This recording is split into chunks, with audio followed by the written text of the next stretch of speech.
Before there was a United States, there were colonies. Before that, there was nothing but wilderness, war, and ambition. So how did a group of scattered settlements on the edge of a continent become the foundation for a new nation? This is the real story of how the U.S. gained independence, from the first colony to the final surrender. In the early 1600s, England was facing religious division, poverty, and overcrowding. Across the ocean was a land full of mystery and danger, but also opportunity. In 1607, the first permanent English settlement was founded, Jamestown, Virginia. In 1620, the Pilgrims arrived in Plymouth seeking religious freedom.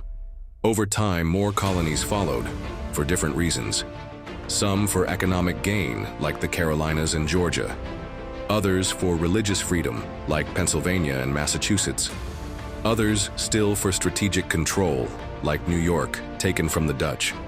These 13 colonies eventually stretched along the Atlantic coast, each with their own government, customs, and economy, but all under the British Crown. For over 150 years, the colonies grew, exporting tobacco, cotton, furs, and rum. Britain let them govern themselves, mostly. But the colonies were not equal citizens. They couldn't vote in Parliament.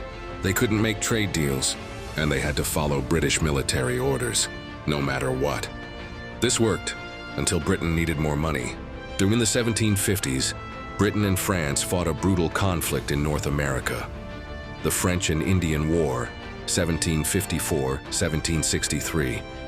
Britain won, but at a massive cost. To pay off war debts, Parliament turned to the colonies. They passed the Stamp Act, the Sugar Act, the Townshend Acts. For the first time, colonists began asking, why are we paying taxes to a government we don't control? Frustration turned into protest. In 1770, the Boston Massacre shocked the colonies. In 1773, the Boston Tea Party defied British trade laws. Britain cracked down hard. They passed the Intolerable Acts, closed Boston Harbor, and sent troops to enforce the law.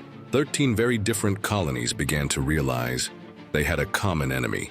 In April 1775, British soldiers marched to Lexington and Concord to disarm colonists. The colonial militia resisted, and the first shots of the American Revolution were fired. Philadelphia, colonial leaders met and created the Continental Army, led by George Washington. On July 4th, 1776, they issued the Declaration of Independence, stating their belief that all men are created equal and that governments should only exist with the consent of the governed. The colonies had now become the United States of America, in name at least. The British Empire was the most powerful in the world. But Washington's army used speed, surprise, and knowledge of the land. Victories at Trenton, Princeton, and especially Saratoga gave hope and caught the attention of Europe. In 1778, France joined the war, turning it into a global conflict. Later, Spain and the Dutch Republic joined as well. By 1781, British General Cornwallis was cornered at Yorktown by American and French forces. He surrendered. In 1783, the Treaty of Paris was signed. Britain recognized the U.S. as an independent nation. The 13 colonies, once just scattered outposts, were now united under one idea, that people could govern themselves. But it wasn't just about freedom. It was about survival, sacrifice, and the belief that a new kind of country was possible. America didn't win independence with one declaration. It took over a century of colonization, a decade of tension, and 8 years of war. And it almost didn't happen at all.